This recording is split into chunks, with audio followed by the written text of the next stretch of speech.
Entonces yo empecé a dibujar con hilos, con huequitos, como tratando de volver a esa infancia en el dibujo que era tan libre. Y esos, por ejemplo, estos son dibujos de mi tesis, que se llamaba Esperando Nacer. Entonces era como la simbología del diablo. Mi padre era gran consumidor del Casillero del Diablo, Fósforo Serré. Mi abuelo estuvo implicado en el diseño, y bueno, algo que me marca mucho a mí es el Pierroja, que mi abuelo fue el último que, venido de Bélgica, trabajaba en Carvajal y compañía, y fue el que rediseñó el Pierroja que actualmente está. Antes tenía 8 plumas y él le colocó 10, entonces es como un símbolo ahí. Sí, incluso en estos dibujos también veo una presencia, como en otras obras tuyas, de grabado, ¿no? Sí.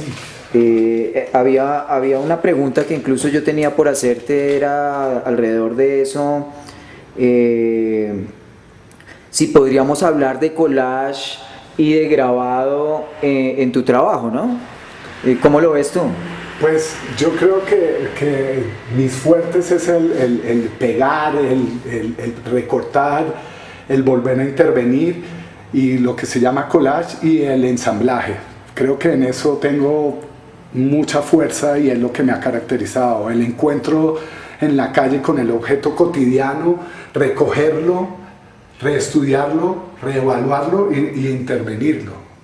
Y entonces, y como transformarlo en otra cosa, ¿no? Lo que aún hay veces en la academia se llama escultura en expansión, utilizar un objeto y de ese objeto... Casi un ready-made y una apropiación. Más o menos, más o menos.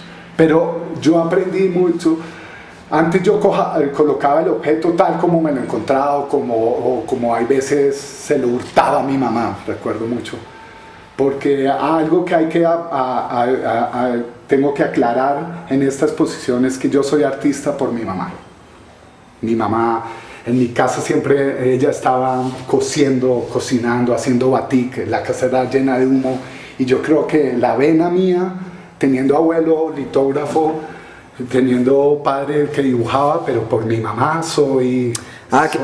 Chévere que mencionas lo del grabado, porque veo, por ejemplo, incluso en estos dibujos, veo una presencia como de técnicas de grabado. Incluso podríamos hablar de ese hueco en estos trabajos, como en muchos otros trabajos que ya veremos, en donde como que te acercas ahí, ¿no? Sí, en los primeros la fotocopia para mí fue un descubrimiento increíble. Era no tener que dibujar al artista, sino ir a una fotocopiadora, fotocopiar un dibujo de Paul Klee que me encantaba, recortarlo, intervenirlo y hacerlo parte de mí. Entonces esa era como mi manera de dibujar. O sea, era como la forma de expresar ese no saber dibujar, que antes era como un miedo, que ese miedo se me convirtió en una virtud a mí. Por eso el collage es parte como si fuera, que me naciera sin tanto pensarlo, ¿no? Los objetos vienen a mí, los voy ensamblando, y ya cuando se va construyendo la obra ya viene el toquecito, un toque de pintura, amarrarlos, pero es como... Yo lo llamaba esa particularidad o ese don de escuchar el objeto en la calle, o recójame, o utilíceme, o recójame, así no me utilicen en ese mismo momento. Bueno, te voy a hacer un corte que se me viene a la cabeza. ¿Cómo es tu nombre y en qué año comienzas tú a hacer arte? Mi nombre es Lorenzo Freider. Pues arte siempre estuve haciendo desde chiquito. Tuve la fortuna de que mi padre trabajó para una compañía de colores antigua, Primacolor, y siempre había material de arte en la casa. Siempre como que el arte, libros, estaban ahí a una mano, en la sala, en la biblioteca, en las paredes. Mi papá era un gran coleccionista de arte precolombino, de cuadros medievales. Él también dibujaba, tenía una manera de expresión. Mi mamá todo el tiempo en la cocina, era una virtuosa. Es chévere que menciones eso porque se me viene otra pregunta a la cabeza. ¿Cómo vieron tus padres? Porque comenzar a ser artista o estudiar arte anteriormente, muchos padres eran reacios a eso. ¿Cómo veían tus padres cuando tú les dijiste voy a estudiar arte, me voy a dedicar a esto? Pues mi viejo, realmente el que me dio la pauta fue mi hermano. Él fue arquitecto y después se dedicó a la cerámica y tener un hermano que le lleve 11 años a uno es como tener un ejemplo y también un apoyo. Entonces cuando yo decidí estudiar artes, mi padre me inclinaba por un diseño, pero cuando decidí estudiar artes nunca hubo oposición. De hecho, siempre el viejo estuvo siempre apoyándome con viajes, con libros y con material para arte. Pues lo que traté de hacer en esta primera sala es como una cronología de mi forma de dibujar, que yo le pongo la fecha de 1984 pensando que creo que estaba en el colegio por el tema medio ambiente. Recuerdo que yo copiaba mucho las monitas de las chocolatinas Jet y después he ido guardando como piezas importantes de dibujo durante mi historia, ¿no? Esto fue uno de los primeros monotipos que hice, que fue fascinante, botar una tinta sobre un vidrio y después colocar un papel y después intervenirlo y empecé, ¿no? Y aquí ya, esta es parte de una de mis primeras exposiciones que hice cuando estuve en un viaje. Y era como mi primera exposición le puse memorias, porque era todo eso, ¿no? Todas mis primeras obras tratan de mi niñez, de lo que me acuerdo. Mis amigos dicen que tengo una memoria prodigiosa, que me acuerdo de cosas que ellos nunca se acuerdan. Entonces empecé a hacer como mis tipos de vírgenes, ¿no? Esta se llamaba Virgen Santa Vacuna y hablaba sí, de ese desprendimiento de lo que me enseñaron en el colegio católico y como empezar a crear mis dioses, ¿no? No creo que ahora creo solo en un dios que se llama naturaleza, ¿no? Es más, eso para allá iba porque veo, por ejemplo, desde tus inicios muy fuerte la integración de lo animal, de lo vegetal, o sea, hay una preocupación por esa naturaleza. Háblanos un poco de eso, Lorenzo. Pues principalmente en lo animal, chévere que lo menciones, Fernando, está el lobo. El lobo, yo empecé a tomarme el poder del lobo porque cuando me fui a Estados Unidos trataba de explicarle a la gente el término lobo, que es discriminatorio acá en Colombia. Cuando usted le dicen usted es un lobo, usted es una loba, y partamos del hecho de que por ser colombianos todos tenemos una particularidad, es el lobo. Del lobo rechinante, digamos, de las clases sociales más altas, pero ya tanta glamour, tanto decoración, tanta joya, es lobo.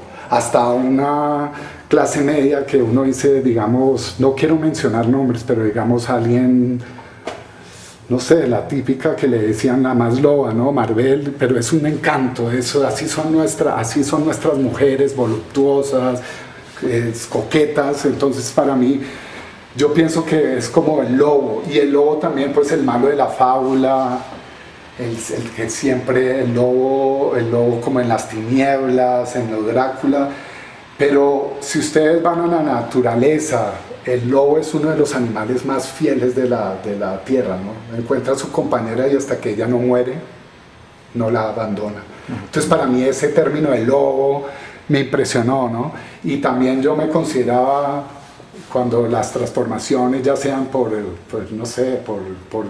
la fiesta, por las emociones, por el baile, digamos, por el aquelarre, yo consideraba que me transformaba en un lobo, ¿no? Fiel y también agresivo.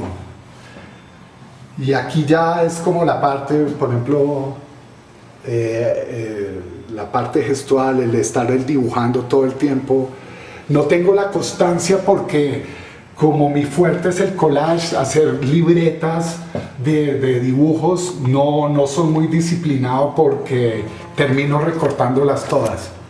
Entonces no hay como un registro de libretas, que lo he querido hacer, y incluso cuando era docente, yo quería que mis alumnos registraran siempre un dibujo o unas libretas de apuntes, pero mi fuerte es arrancar y nunca terminan,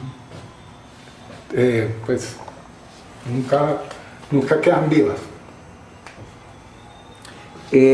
Algo que yo pensaba, ¿qué influencia tuviste en estos primeros inicios a nivel de artistas que te hayan, como los primeros que te tocaron para tú comenzar a hacer dibujos o grabados? Lo primero, el arte precolombino, todas las vasijas, todos los pictogramas, todas las pinturas rupestres indígenas de nuestro país, la joyería, me marcaron mucho. Después era amante de los dibujos de Paul Klee, de Jackson Pollock, y así uno que empecé a entender por el color y por su pasión, Matisse.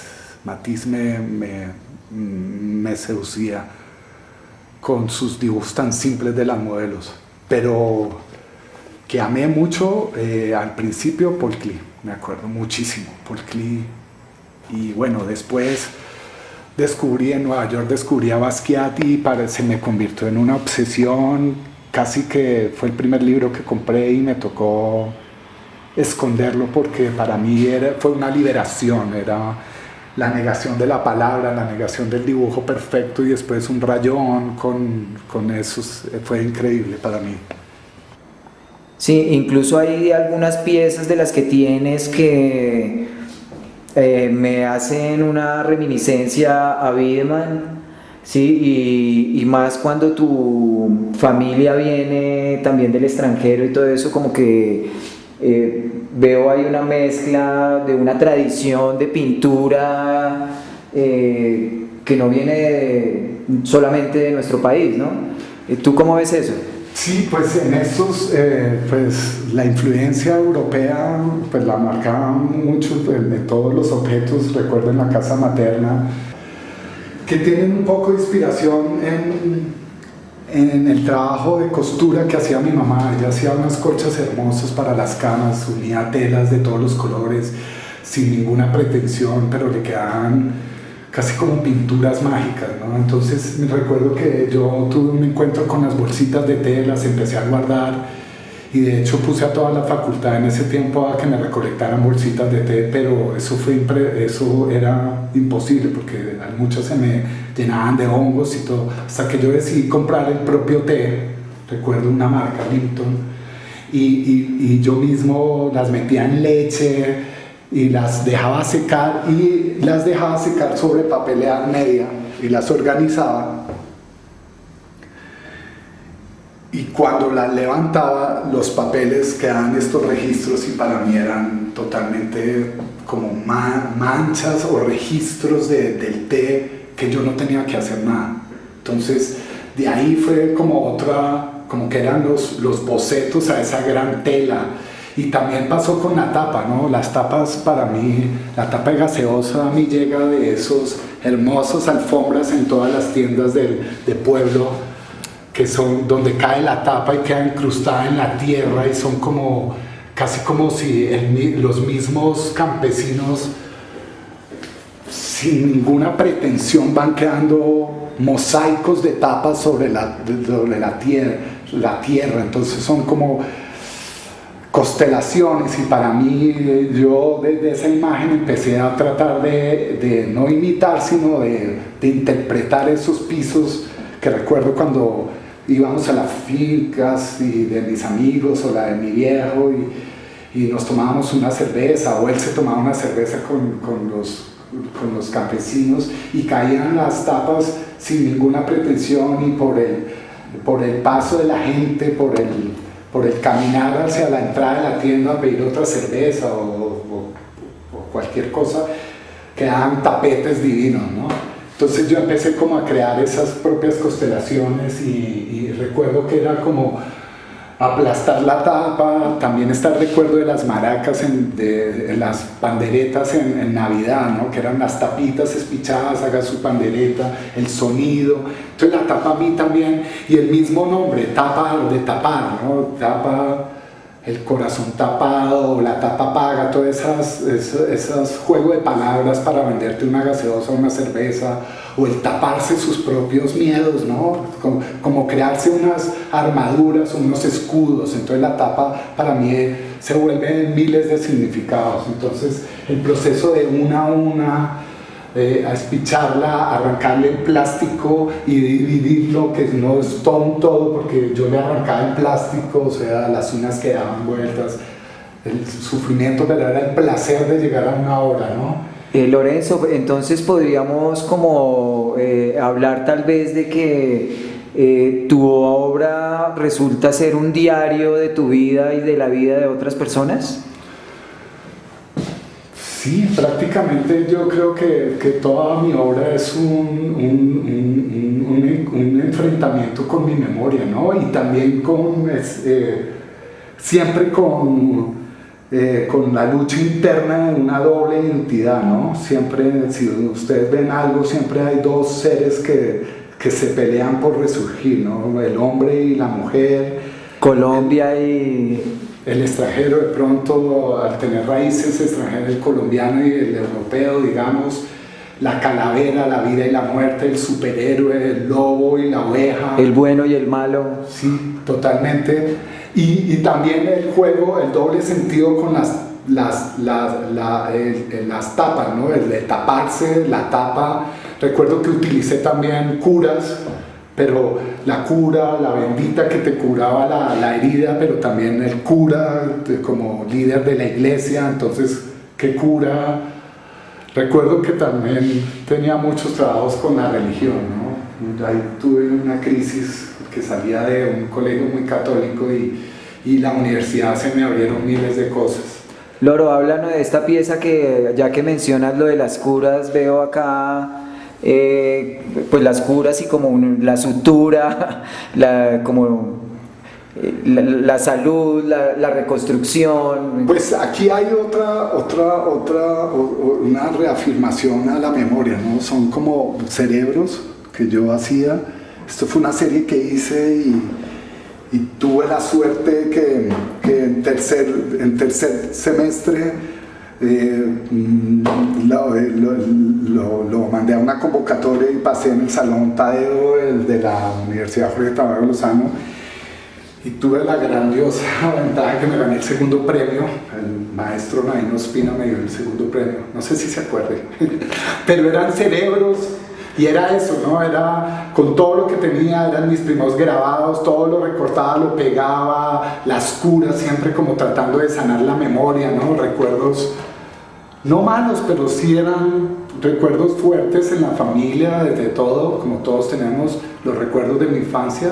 Viví una infancia muy bella, pero también tratando como de luchar con muchas cosas, ¿no? Contra también sus propios demonios y también como por sobresalir y poner la esencia de uno dentro de una familia, ¿no? Una familia que tiene orígenes paisas, caleños y europeos, entonces un sancocho que me marca mucho, para bien y también pues para... Ya que hablas de los fantasmas, encontramos aquí en la exposición de Lorenzo Freidel unas piezas en cerámica que casi me atrevería a decir que esta podría ser un autorretrato de Lorenzo. Háblanos un poco de ellas, por favor. Estos son ejercicios que yo hacía en el taller de cerámica de mi hermano. Mi hermano es arquitecto, pero se dedicó a la cerámica y siempre la arcilla y el contacto estaban para hacer cosas y siempre tuve el apoyo y empecé a crear una serie de estos bustos. Entonces estaba el punk, muy 80, ¿no? El punk, el Diablo, Fidel Castro, las calaveras, siempre estaban como esos personajes. Recuerdo que hice una Madonna, entonces los 80s para mí fueron muy importantes, ¿no? Hubo como salir de esos 70, mi hermano vivía esa época hippie, los 80 fue como una liberación, ¿no? Los videoclips, los Bee Gees, las pandillas, el salir, los Converse, todo para mí marcaba. Entonces esos personajes eran quizás como los personajes que yo quisiera ser, ¿no? Otra vez el diablo y el dios, el punk, siempre esa doble identidad que me marca a mí, siempre pues, la bitácora de mis propias creaciones. Y estas piezas que veo acá, estos retratos, estas acuarelas, que además siempre hay una figura o animal o humana en tu trabajo. Cuéntanos cómo te acercaste, de qué año son y cómo te acercaste a este trabajo. Estos son del año 96, es mi primer viaje al exterior solo. Entonces, por medio del ICETEX me gané media beca a estudiar inglés. Yo digo que malformé mi español porque la gente que conocí fueron mexicanos y unos encuentros increíbles porque yo era recién graduado del Atadeo y en esa crisis de salir me gradué y ahora qué voy a hacer, y conozco gente muy menor que yo, sin futuro, pero que estaban viviendo, sí, tenían los medios económicos y vivían, no sabían qué estudiar, y para mí fue increíble porque de cierta manera fue como liberarme, no tener la atención de recién graduado a conseguir un empleo, entonces, y conocer Europa. Estuve en Inglaterra, entonces era como pintar lo que añoraba de mi país, pero con lo que conocía, ¿no? Inglaterra es muy Bogotá, es muy gris, la gente es muy reservada, hay una cierta similitud con los bogotanos, pero en esos momentos cuando ya estaba solo en mi cuarto, extrañaba a mi madre, empecé a pintar vírgenes que fueron, entonces y hice una serie de vírgenes que se llamaban estas Virgen Martirio, hice Santísima Mitocondria, y en mis primeras etapas escribía mucho poema, no sé si lo dejé, creo que lo dejé por el collage. Ahora escribo con recortes, pero empecé a conocer esos mundos. Recuerdo que este es Stonehenge, cuando vi ese centro ceremonial, esas piedras, decía cómo es posible que el hombre haya hecho esa oración a un dios. En esto le di el perfume. Y también venían muchos recuerdos de la infancia, ¿no? El columpio de vuelo, los columpios, y eran pero mezclado con los símbolos que me encontraba, ¿no? Los cuervos, me impresionaron mucho los cuervos en Inglaterra, sobre todo, y además los cementerios en medio de los barrios, de las casas donde uno habitaba. O sea, recuerdo que la casa donde yo vivía enfrente había un cementerio. Entonces para mí era como mucho temor pasar de noche, porque en esa época le tenía mucho pavor a la muerte, ¿no? ¿Cómo llegará? Incluso ahora le tengo un poco. Y creo que también ese temor al morir me ha reforzado muchas de mis series, ¿no? La calavera siempre la mantengo, la pinto, incluso en una época era mi firma. La calavera era como el puntico, el toque final de mis pinturas. Y en esto fue como pintaba estas obras sobre mi cama, entonces recuerdo mucho que los materiales eran muy pocos, ¿no? Un par de tintas, unas acuarelas y agua y un pincel y unas plumillas. Y empezaron a sobresalir todos esos mundos. ¿Tú qué encuentras de similitudes y diferencias entre los estudios o la producción que has hecho en Colombia, en Nueva York o en Inglaterra o en otros sitios que has estado? Pues para mí realmente los viajes son como un posgrado, porque cada vez que viajo encuentro algo nuevo, o si vuelvo, o si ya he ido a ese mismo lugar y vuelvo, ya lo veo de otra manera, ¿no? Por ejemplo, la última vez que viajé a Nueva York, yo viví 4 años en Nueva York, y ahora que recorría mis pasos en noviembre, no sé por qué estoy tan melancólico, ¿no? 25, en el último viaje era como volver donde viví por primera vez. Entonces ya hasta el bote de basura me parecía diferente, las escaleras que daban a mi cuarto eran diferentes, tenían otro óxido y todo, ¿no? Entonces en esta serie fue increíble porque todo lo que dibujaba era nuevo, pero también tratando de entender de traerme símbolos, ¿no? Que antes estaban presentes, ¿no? Me acuerdo que las características más importantes en esta serie eran los ojos, ¿no? Como unas ventanas, siempre los ojos tenían un símbolo diferente. Y aquí, realmente en esto tengo que darle muchas gracias a una de las personas que más amo en la vida, y es Frida Kahlo. La obra de Frida Kahlo me marcó totalmente por esa pureza y por esa honestidad. Entonces traté como que los diarios de Frida Kahlo más o menos inspiraron esta serie, porque eran como tan melancólicos que de cierta manera yo quería como alivianarle un poco el sufrimiento a Frida, ¿no? Incluso en la tesis mía le escribo una poesía a Frida y le digo que si yo hubiera podido haber tenido los hijos que ella no pudo, hubiera podido haber parido un hijo para ella. De hecho, mi primer video fue pariendo un muñeco en la universidad. Recuerdo con el maestro Santiago, no recuerdo el apellido, que después, unos años atrás, con la gran artista María Teresa Encapié, hice un taller de ella con performance y me puso a parir el televisor con el video pariendo yo el muñeco, y para mí fue eso, y era como un agradecimiento a Frida por todo lo que me dio con su arte, y lo mío era como decirle: oiga, gracias, mire, yo le doy estos acuarelas, este video a usted. Y vuelvo a tu pregunta, pues viajar es un posgrado. ¿Para qué? Yo considero que los artistas no deberíamos de estudiar ni maestrías ni eso. Hice una maestría, pero también fue un viaje. Pero yo creo que la maestría es en el estudio de uno, en el taller, y el viajar. El viajar. Recuerdo unas palabras sabias de Botero, lo único que dice que el artista debe pintar y viajar, ¿no?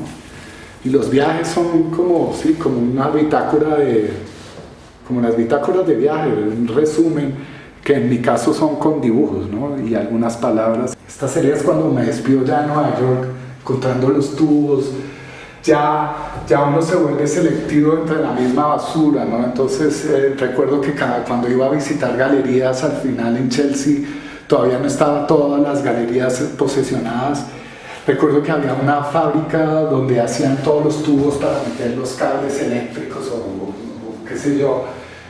Y eso eran como acrílicos, como tubos de color para mí, eran enroscados, así como unas esculturas de Bernard Bennett, así.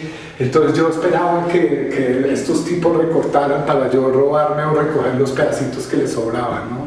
Entonces eran como escudo. Aquí se ve una influencia potente de Basquiat y también como... A mí no me da miedo tener influencias de los artistas, porque para ellos son grandes y uno debe aprender de los grandes maestros, ¿no? O sea, sí aprendí de los precolombinos, de los impresionistas. Basquiat para mí fue una liberación en todo, en el color, en el gesto, pero y en la recolección, ¿no? Él vivía también de las calles, pero en esto yo nunca he sido amante del lienzo, siempre tiendo a tapar el lienzo. No sé, todos mis lienzos terminan o llenos de papeles, o los cubro con otro material, no sé, la tela. No es miedo al lienzo, sino no he sentido la conexión, como cuando los grandes pintores preparan su lienzo, lo lijan, lo vuelven, le echan caseína y bueno, todo el tratamiento que debe tener un lienzo. No he podido. Solo tengo un par de pocos trabajos en el lienzo, lo que se llama lienzo costeño. Entonces para mí Nueva York, o sea, y especialmente una calle que se llama Canal Street, que divide como la parte del Soho y Chinatown, había muchas tiendas de plásticos y para mí era increíble porque eran como entrar a una tienda de golosinas. Estaban todos los plásticos, los charoles, acrílicos, de todo, y para mí era como un éxtasis. Y fue cuando empecé a recolectar juguetes que me encontraba en la calle, ¿no? Como algo muy lúdico, siempre los muñequitos y toda la serie de los plásticos. Y hice esta serie que se llamaba Plastic Dreams, como lo que soñaba. Mis sueños eran los sueños de plástico, ¿no? O sea, en ese recorrido por Nueva York, así como en otras piezas hechas localmente también, ¿cómo relacionas esa producción con el contexto? O sea, así como estás recogiendo, por ejemplo, vemos acá el plástico, háblanos un poco de eso. Pues mi proceso de creación es primero un recorrido por la ciudad, a ver qué se encuentra, qué me ofrece el mismo recorrido, como quizás a mí el proceso es primero andar en la ciudad. Pienso que cuando uno llega a una ciudad primero hay que caminarla antes de coger los transportes públicos, y en ese caminar es donde uno se encuentra las tiendas, los mejores restaurantes, donde va a comprar uno material o la basura, ¿no? Para mí siempre hay veces como que peleo de que siempre dicen como arte reciclado, no es reciclado, es como reinterpretado, es como apoderarme de un elemento que ha sido botado por otra persona o dejado, sí, ya no tiene importancia. Para mí sí tiene importancia porque tiene la historia de ese personaje, tiene la historia de la ciudad, y para mí empieza otro tipo de historias. Y los plásticos por eso, ¿no? Somos un mundo lleno de plástico. El plástico está matando nuestra naturaleza, nos estamos hasta convirtiendo en seres de plástico, y ¿por qué no utilizar ese mismo plástico para hacer otro tipo de cosas, ¿no? Haber desenrollado el rollo o rewind hacia atrás y haber ido hacia el cuarto donde se guardan todas las pinturas y haber escogido cada pieza para esta exposición, que sin ninguna pretensión, no quiero ser que sea una retrospectiva, pero me quiero dar las gracias a mí mismo. La colgué yo solo y fue como 3 o 4 meses pensándola y montándola y diciéndole, aquí no cabía nadie que me pudiera ayudar, porque era un diálogo conmigo mismo, ¿no? Y si vamos a entender eso, están pues los símbolos como las tapas, los logos, pero está ese gesto de herir el papel, de rasgarlo. Y como tú decías, Fernando, el graffiti también es como rasgar o rayar la pared, ¿no? Dejar una huella clandestina y de pronto subversiva, ¿no? Que eso es como el origen, el génesis del graffiti, ¿no? Un performance a la ciudad subversivo, ¿no? Eso es lo bonito del graffiti, que es clandestino y es ilegal, y que ahora se volvió, entró al círculo de arte. No veo por qué lo han tenido marginados, y son grandes expresiones, ¿no? Y aquí tenemos grandes artistas urbanos que admiro y me han influenciado. Ahora que hablas de esas influencias, Lorenzo, por ejemplo, en estas piezas, me atrevería a decir ¿qué tanto ha influenciado el cómic, la misma animación, esos medios que tanto han estado aquí presentes? Esta serie se llama Amorex. Amorex era porque es una mezcla entre el álbum de Amores, de los dos personajes desnudos, y Matrix, ¿no? Entonces estaban en esa época. Esto ya es cuando ya regreso a Colombia y me encuentro con estas calcomanías que son de agua, como los tatús que uno se pone de agua. Entonces el proceso de esto era primero pegar sobre el papel la calcomanía y leer lo que decía la calcomanía las frases o el mensaje, por ejemplo, mi amor eterno, y empezaba a dibujar qué es. Entonces en esto era, te estoy esperando. Entonces aquí me influenciaron mucho las caricaturas de Playboy, los cómics, pues todo, Flash, Superman, aunque aquí no es muy evidente, también Kit Haring para mí es otro de mis maestros. Esa manera de dibujar su propia vida, ¿no? Los bailarines, los skateboards en Kit Haring eran impresionantes, ¿no? Y también como ese juego del amor, ¿no? El amor, como el amor que duela, el amor que marque, ¿no? Entonces, Sabor a mí. Y aquí hay una influencia mucho de los grabados mayas, ¿no?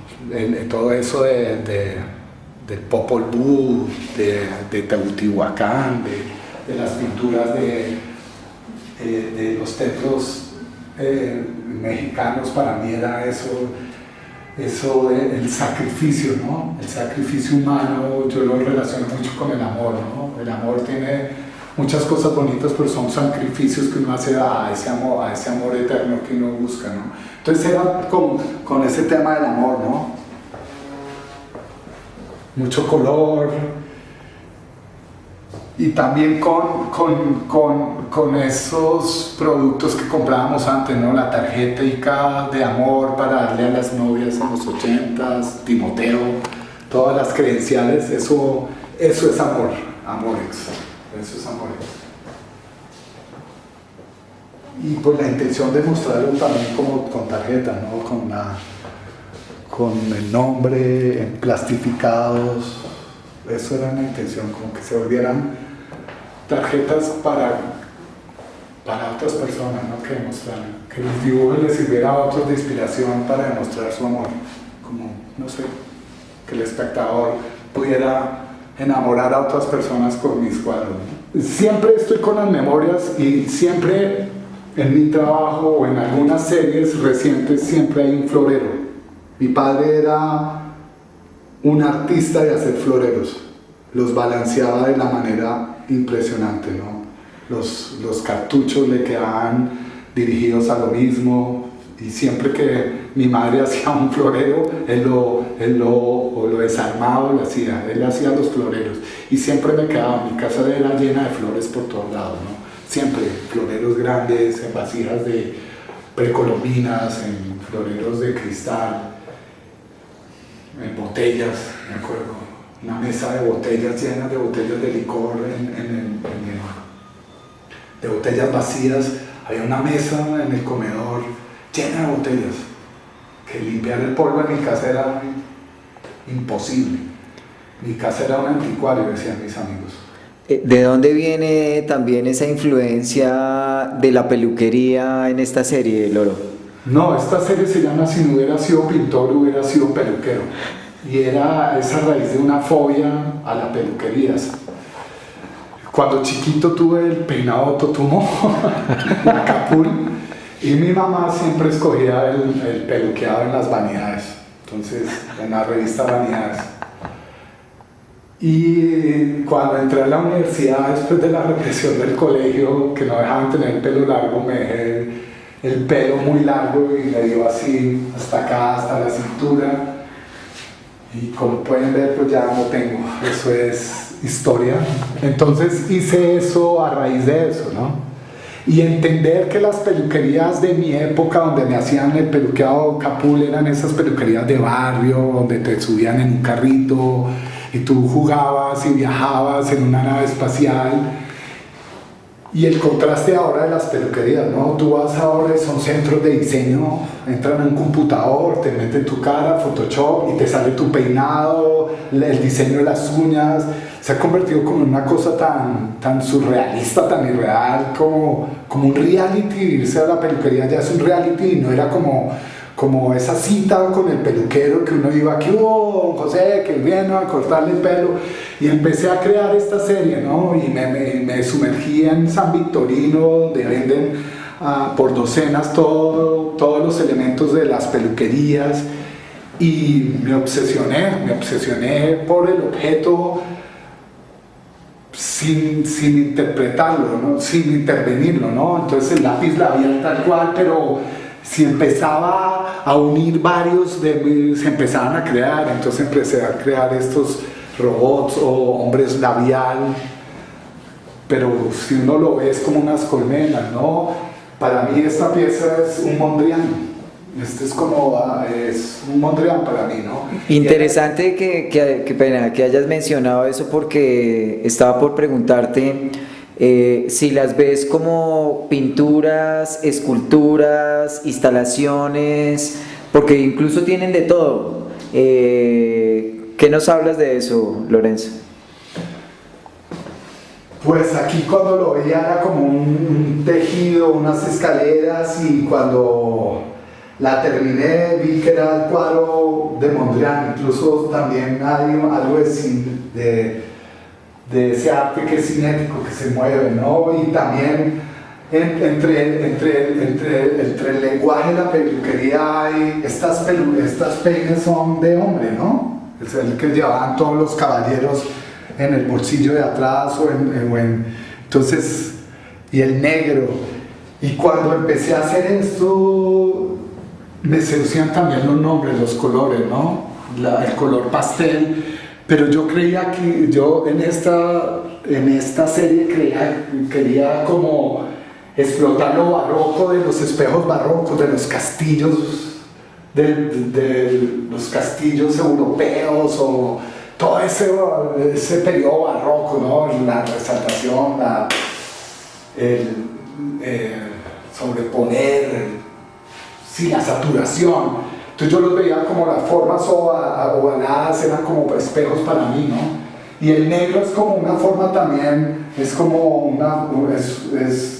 el negro uno se puede reflejar en el negro, ¿no?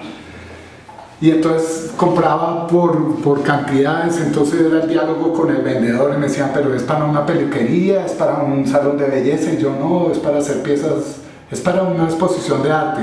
Entonces ellos se reían, cada 15 días iba a comprar, y era el encontrar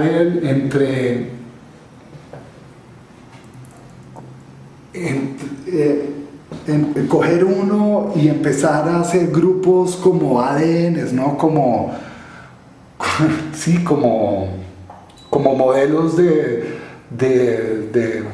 átomos, y que uno se va creando 5, después 10, 15, 20, 50, 100, y ya se vuelve como una comunidad, ¿no? Entonces era eso, y después jugando pues con todo ese brillo, ¿no? El brillo de las sillas de las peluquerías viejas, del brillo de los coloretes, y estar jugando, ¿no? Entonces era encontrar el material, y para mí era un reto por encontrar una superficie que es un espejo brillante. No es fácil de atacarla, ¿no? Entonces eran momentos como de entender qué se va a hacer ahí.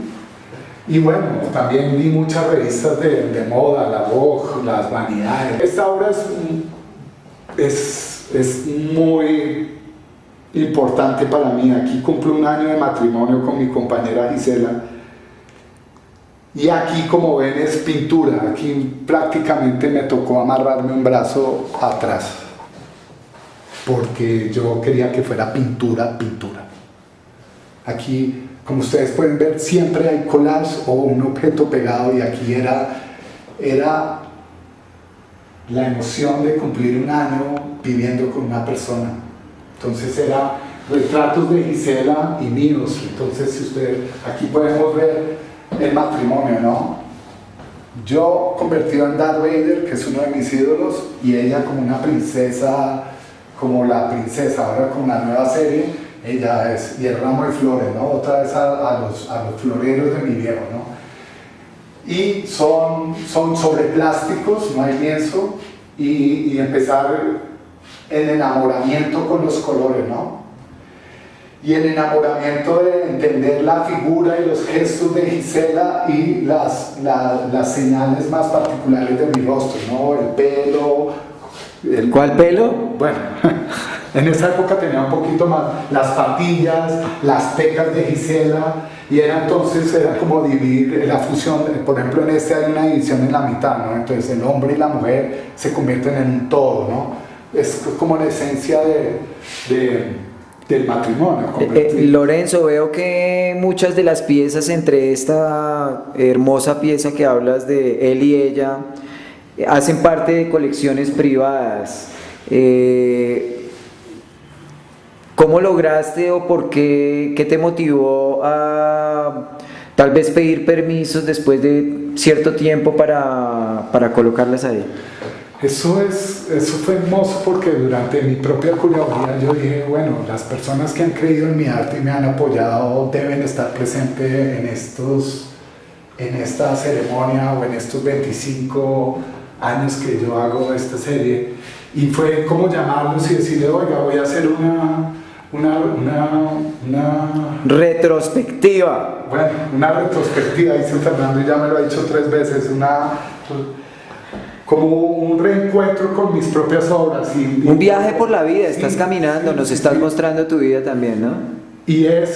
Y cuando empecé a ir a mi cuarto donde tengo la mayoría de mis obras y empezar a escoger, dije, es importante que yo tenga las obras que se fueron, ¿no? Son como esos hijos que dejan la casa y se van y ya son parte de otra serie. Entonces fue algo muy comprometedor, ¿no? O sea, decirles, vea, la obra va a estar muy bien cuidada, y reafirmarles ese agradecimiento por creer en la obra, ¿no? El valor en tu vida, el apoyo, sí.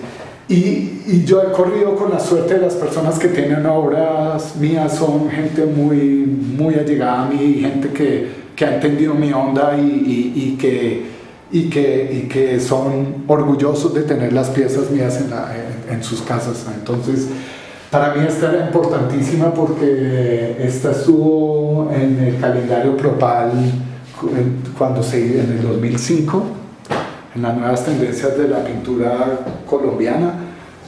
El maestro Serrano me seleccionó para eso y fue para mí importante, ¿no? Porque era un tema bonito, pintar a la mujer. ¿Tu familia? Sí, la familia, y eso es muy bonito. Y aquí pues influencias de todo, ¿no? Hay Picasso, Matisse en los colores. Por ejemplo, ese abrazo para mí es... Y había una serie de besos, era como esa chispa, ¿no? Como que esa es la compañera infinita, ¿no? Entonces se ve. Y era jugando con rojos sobre rojos sobre rojos, eran muy pocos colores, ¿no? No había que jugar mucho, la paleta en algunos es muy reducida, ¿no? Verde sobre verde sobre verde, ¿no? Crear como capas, como creando ese movimiento, ¿no? Como que una abraza así, después viene otro rojo y viene otro rojo y otro rojo, y eso es como la secuencia del abrazo y en qué culminará, ¿no? Como en el éxtasis de hacer el amor, ¿no? Entonces esta obra para mí es la vida nuevamente. Esta serie se llama Alias. Esta serie nace de los apodos y de los alias que tienen estos personajes que han maltratado tanto a nuestra sociedad, ¿no? Que a uno le digan alias Cuchillo, pues uno debe ser, no debe ser un ángel, ¿no? Debe ser un ampón, un maldito. Entonces yo aquí lo que hago es que me invento mis propios alias, ¿no? Entonces alias Manos de Tijera. Esta es una mezcla de Robert Smith, el cantante de Cure, y pues la película de Tim Burton, el joven Manos de Tijeras. Entonces lo que básicamente yo me tomaba una foto, lo que llaman ahora selfie, en esa época, en 2007 no estaba todavía institucionado ese término, y me maquillo digitalmente, ¿no? Entonces era como un juego con el narciso que hay en mí, y también esa obsesión de cada artista. Van Gogh se hizo autorretratos, recuerdo Darío Morales, el gran pintor colombiano, que se hizo una serie de autorretratos disfrazándose él. Recuerdo que que me tocó hacer un ensayo en la universidad y para mí me marcó mucho. Julio Galán, el gran pintor mexicano que era casi un Frido, que murió muy joven, me recuerdo que fueron influencias muy fuertes. Y prácticamente aquí era recoger los diarios de la ciudad, los papeles, los recortes, los afiches que pegaban en las calles. Y yo hacía las superficies, después pegaba mi rostro y empezaba a crear el personaje. Por ejemplo, aquí es el alias Talibán, entonces como que empiezo como a hacerme mi propia burka y todo ese cuento de ese miedo que le dan a la cultura árabe, ¿no? Y son unas personas con un bagaje cultural y tan fuerte que han sido discriminadas y apuntadas a eso, ¿no? Que son terroristas. Entonces casi yo me planteaba esa imagen de la máscara, ¿no? De cubrir los ojos, pero de una forma no clandestina sino bella, ¿no? Yo me imagino a esas mujeres cuando les quitan esos velos, hay un rostro de una mujer hermosa, ¿no? Y sigo, ¿no? Alias músculos, mano, la cultura del cuerpo bonito, ¿no? Entonces verse todo, alias el tigre. Esto ya es cuando hago toda esta obra, esta la hice en una galería que es muy grande, entonces yo decía, no, yo no voy a llenar eso. Y cuando ya estaba saturado de tantos alias, dije, no, esta serie tiene que terminar con 2 gobelinos o 2 grandes tapices, así como de los castillos medievales. Y recuerdo ese encuentro con esas cobijas en San Victorino, que son bien de nosotros, ¿no? Con lobas, kitsch, pop. Y recuerdo, estos son mis primeros performances, digo yo. Total. O sea, empelotármele a una amiga y ponerle una pieza de tigre y decirle, bueno, no se ría, sino que tome la foto. Ni se asuste. Sí, y ya. Y me convierto en ese tigre, en ese bosque muy particular de nosotros, de nuestros Andes, ¿no? Del Neusa, de ese bosque ya no existe. Entonces para mí esa foto también me trae el recuerdo de ese bosque donde yo crecí, donde jugué solo a esconderme a los indios y los vaqueros, ¿no? Entonces es como ese tigre, y de cierta manera en Colombia no hay tigres, pero el tigre soy yo. Y esta serie es también como un desdoblamiento. Aquí hay una carga erótica muy fuerte, creo que no sé cómo me atreví a mostrarla. Y era sobre esos corchos, ¿no? Los corchos donde uno pega las cuentas por pagar, las cosas que se van a hacer en el día. Y era ese de recortar la cartica de la novia, o la foto, o el sticker. Y era como mantener esas agendas que uno colgaba en los cuartos, muy 80s. Pero esta serie, toda la serie de los corchos venía con la parte sexual, ¿no? Con esa... Entonces... ahí está el pipí con forma de Darth Vader. Entonces entender que Darth Vader es una cara de un boxer, pero también de unos cascos de la dinastía Ming. Entonces entender de dónde viene todo ese concepto, y para mí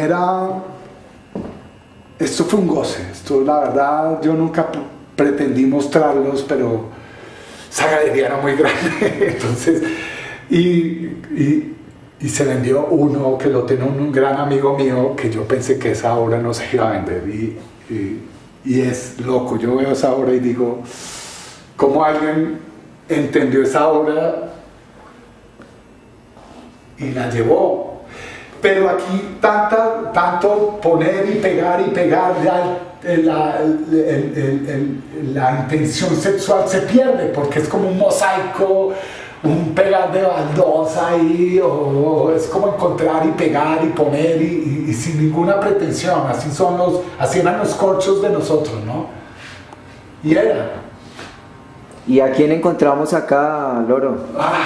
Al ídolo mío de mi niñez, Centella, el capitán Centella. Ese maestro en esa moto y cuando tiraba esta luna y sus estrellas y su risa y la canción, nada más levantarse los sábados a las 7 de la mañana, ver el boletín del consumidor, Tierra de Gigantes y después Super Amigos y después tan tan tan tan tan tan Centella. y Centella. Y en esta serie de ídolos, tal vez podríamos señalar, ¿hiciste más? ¿En qué época hiciste a Centella, Loro? Esto fue toda la serie cuando creé todo esto, llegué a montar el espacio, tomé unas fotos y vi que me hacía falta el objeto siempre, ¿no? Entonces creé estos dados, que era donde aquí sí decía la serie, alias Jabón, alias Cuchilla, Darth Vader y las pistolas. Aquí sí era reflejado lo paramilitar, lo guerrillero. Y empecé a crear una serie esto eran como bocetos que salían, entonces les coloqué los bordes fosforescentes, aquí hice a Maradona, hice a Héctor Lavoe, hice un diablo, y el que quedó para mí, ¿no? Es que es como que... Por ejemplo, Centella, decirle a mi hijo de 9 años que los ídolos son otros, decirle quién es Centella es como tan surrealista, porque mostrarle los videos es como, no, es que la emoción era otra, era como ver esa moto y esos cómics, ese manga de esa época era impresionante, ¿no? Y ese luchar por la justicia era como lo que me hacía vibrar es Centella, ¿no? Como la gran música, ¿no? Como Charly García. Lorenzo, ahora que tocas esa palabra, me haces pensar en... has sido un luchador, has sido un guerrero, has sido tal vez un artista que no está dedicado a satisfacer ni las necesidades comerciales ni los gustos de ciertos galeristas o espacios. Has sido un guerrero. ¿Cómo ves tú eso? Qué bonito que menciones esto. Este ejercicio de esta exposición es eso, es reafirmarme que nunca he flaqueado. Desde que me gradué, llevo 25 años creyendo en el arte, tratando de hacer mi vida arte. No es fácil sobrevivir, mantenerse,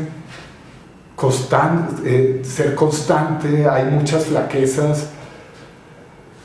Eres un guerrero. Me voy a sincerar, haber tenido familia, hay veces uno dice, si uno se va a la historia de los grandes artistas, no son muy buenos papás, no mantienen muchos matrimonios, porque lo que hacen es que viven para su arte, y yo considero que mi hijo es la mayor obra de arte que ayudé a crear. Pero sí he sido disciplinado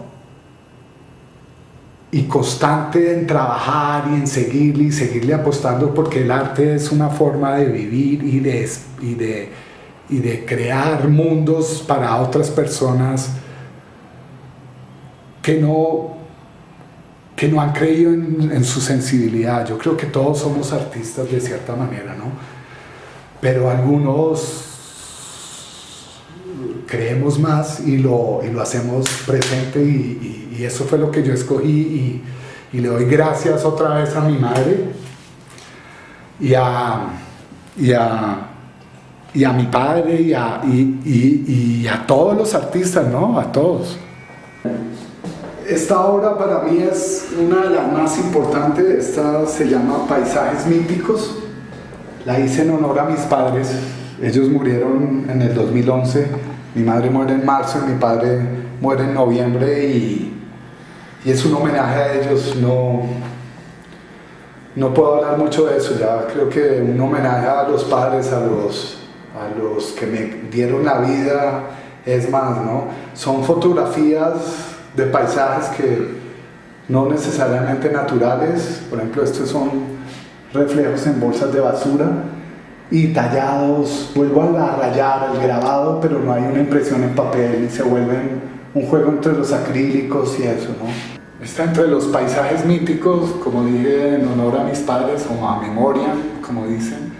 Esta le hice a los mineros, a los 33 mineros de Chile. O sea, me pareció un acto de que le arrebatamos a la naturaleza a 33 personajes. Entonces se ve, y el encuentro con unas fotos que tomé hace mucho tiempo y las tenía guardadas en un libro, y encontrar esas imágenes como que recordaron. Esta fue en el momento, ¿no? Esta la hice, estaba pasando lo de los mineros, que no los podían sacar, y bueno, se volvió un laberinto y como que era. Y esta pieza es como la finalización de todo ese término de los paisajes. Y una noche me entero que muere una de mis recientes ídolos, que se llamaba Amy Winehouse, una cantante, una mujer hermosa. Y en una noche que supe que murió, puse el cassette, una botella de whisky, y salí en una noche a ella. Realmente uno debe admirar y darle gracias a las musas, ¿no? Así como a Frida Kahlo le hice su homenaje, a Amy no conozco mucho de su obra, pero lo que tenía, las canciones y lo que vi, me sedujo y me pareció hermoso. Y era como un autorretrato de ella, su realidad, su drogadicción, pero su música, todo su mundo natural, ¿no? Y muy simple, ¿no? En un MDF texturado de algún color y ya. Cuando pasa esto, paisajes míticos, el dolor de la muerte de los padres, empecé a leer un libro de Humberto Eco que se llama La historia de la fealdad, que tiene dos volúmenes, La historia de la belleza y la fealdad. Yo compré el de la fealdad, y en uno de los capítulos se llama Física Curiosa, y empiezo a hacer esta serie de ensamblajes inspirados en eso, en esa obsesión del ser humano por lo violento, por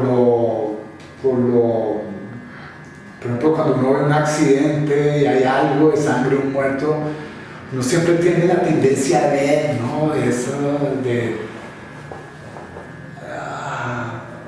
A lo desconocido, ¿no? Entonces, para mí, Física Curiosa son todos estos ensamblajes, ¿no?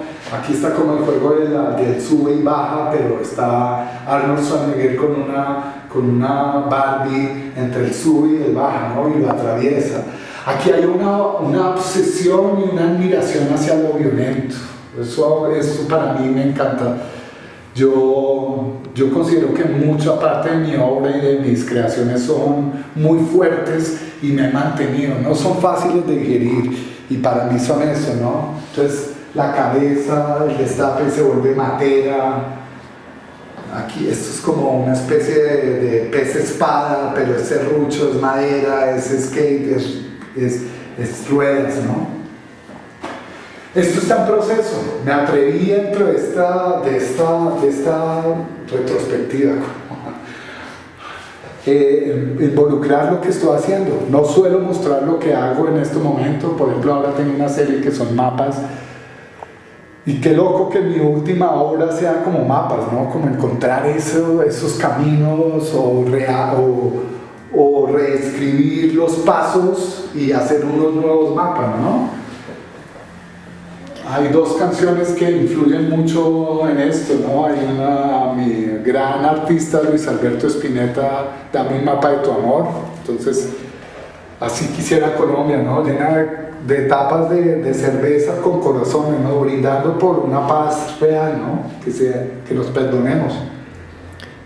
Ahora que tocas ese tema, Lorenzo, pues te invito como a que nos lances, no a nosotros solamente, sino ese mensaje y agradecimiento a la mamá, al papá, a la compañera, al hijo, al hermano, a los amigos.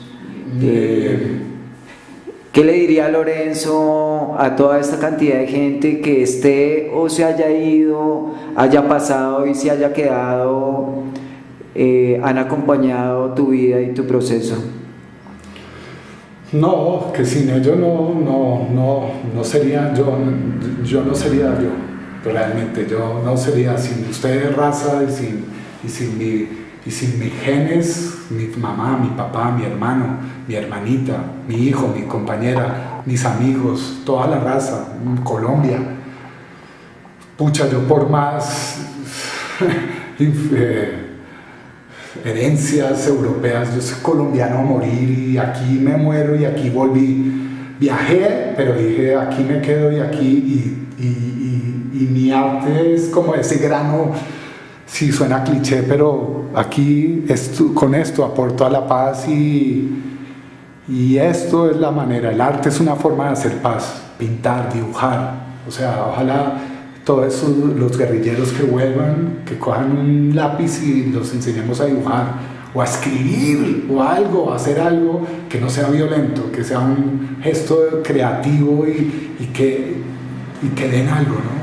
Digan un papel, un dibujo, ya. No solamente hemos estado haciendo un recorrido por la obra de Lorenzo Freire, estamos haciendo un recorrido por el país, por el mundo, estamos haciendo un recorrido por la vida de seres humanos que sienten, que están influenciados por su entorno, por su contexto, por sus parejas, por sus familias, por sus hijos.